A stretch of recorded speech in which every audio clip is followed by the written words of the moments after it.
Hey friends, welcome to There and to Back Again. I'm Logan. Thank you so much for visiting my channel today.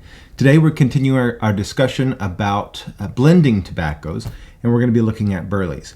If you haven't watched last week's, I discussed Virginias, which is the first base tobacco I talked about, and today we're talking about Burley, which is that other base tobacco. Next week, or rather the next video, I'll be discussing Cavendish specifically, but today we're looking at Burley, and Burley is pretty distinct in its smell and taste from Virginia. So it creates a blend with a very distinct flavor profile and very different from Virginia. Here is some Burley that I actually was able to dry and cure. A farmer friend of mine created. He actually planted this from seed and grew it in his garden and invited me to harvest it. And I spent quite a few weeks getting it air cured and ready for smoking. So this is whole leaf tobacco, whole leaf Burley, that I took and getting it ready for processing, shredding, and I'll use that in my blends. Now, Burley is, as I just said, it's air cured, whereas Virginia is flue cured. Air cured means they just basically cut the stalk of the Burley plant, and they usually leave it lying in a field. They call it field wilting, and they let that lie there for about 3 or 4 days until the leaves are still moist, but they're not dried out, and they're just kind of floppy. Then they take it and put it in a barn that has the ability to open. Usually, it's kind of a barn that has some sort of a side venting to let air pass through, and it's hung upside down on the stalk. All the leaves are still on the stalk, and they leave it like that for 8 weeks. Now, that really depends on the climate in which you do it. I found that mine was done in between 4 and 6 weeks. It was the different leaf sizes. Some of the bundles, I actually cut mine off the stalk and air cured it off of the stalk. And so some of the bundles were done in about 4 weeks. And when I say done, I mean that they were hung up green, and they slowly transform from green to yellow and finally to brown. And the last part of the leaf is that center vein that finally turns brown. That's when you know it's kind of done. And so the bigger leaves, they were done. It took about 6 weeks. And I live in a very arid climate, and my barn doesn't have the ability to open and close. It's pretty open. So I just kind of had to gauge it and check it on occasion. But what the air curing does for the Burley leaf is that Burley, there's a lot of different varieties of Burley, but most Burleys have very low sugar content. And so you don't get like with Virginias, as they're flue cured, the sugar content goes up. So the leaf is very sweet on Virginias. That's not the case with Burleys. Burley's flavor profile is nutty and cocoa and kind of earthy. Sometimes, depending on the variety, you might get floral notes, but it's not sweet in and of itself, which means that almost all Burleys that you get on the market have been cased. Now, there is some confusion, and I see it in forums and people talking about how they don't like casing and they don't like topping, or the casing topping verbiage seems to be a little confused. Casing happens, it kind of is like a soak for the leaf or a spray of the leaf before it gets cut, sometimes after it's cut. But it's part of that curing process that happens, and it's usually a sugar water. Sometimes they'll add some other flavorings in it, but it basically just adds a little bit of sweetness to the Burley so that it doesn't have practically no sweetness to it. Straight up Burley is not a sweet smoke. And almost every Burley tobacco that you smoke in your blends has been cased.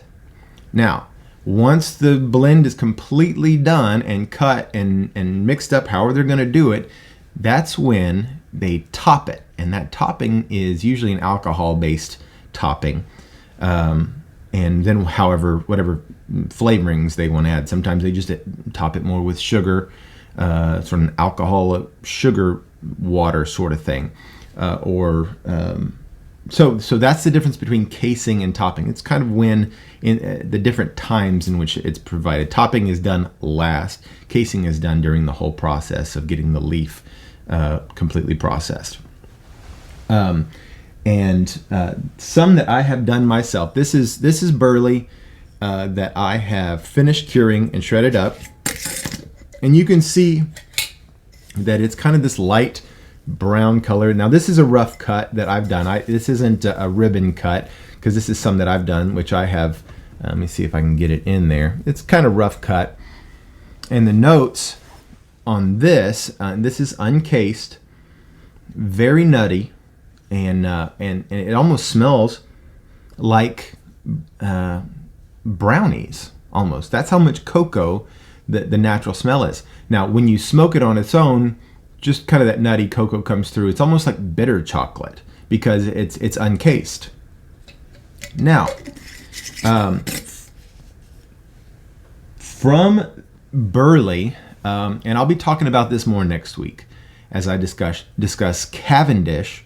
Cavendish is can be made from Burley. It's typically made from bright Virginia because of the high sugar content, but Cavendish is kind of a curing process, and I did that on this.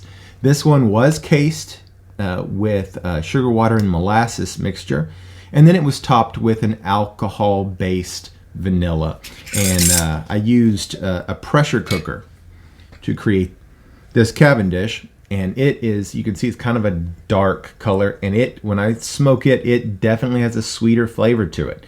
Definitely has those vanilla notes. So it takes flavoring very well, especially those that tend to complement the nutty cocoa type flavor and aromas on that. The pH of it is alkaline, and because it's air cured, Burley has a tendency to be high in nicotine.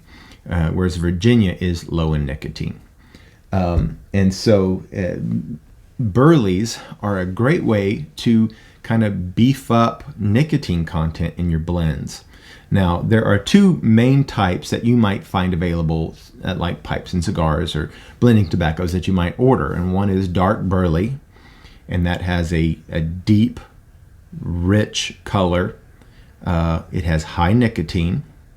And it has these sort of deep cocoa notes, earthy, much stronger flavor profiles, and you find that in a lot of the base Burley blends. They use a lot of dark Burley. Now, the other variety you might find is one called white Burley. White Burley is a very different type of leaf in that the flavor profile is less. It's not very strong in flavor. It's not as high in nicotine, though it's certainly more than Virginia.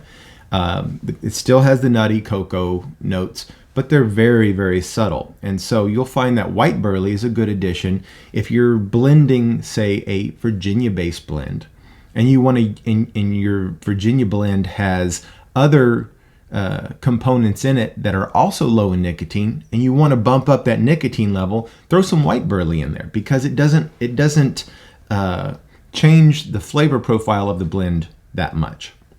You get very subtle hints of it, and sometimes that's really nice in the background. You taste it more in the aftertaste, and so that's a great addition for just bulking up nicotine content.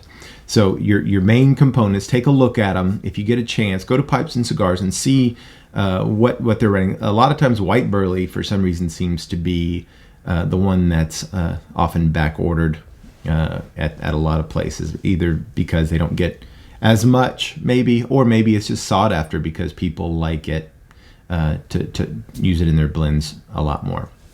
But that's Burley. It is a wonderful tobacco on its own. If you're just not into highly sweet tobaccos, jump into Burleys, because I think that nutty cocoa, you get kind of a woodsy, earthy sort of notes in it, and mixed just right.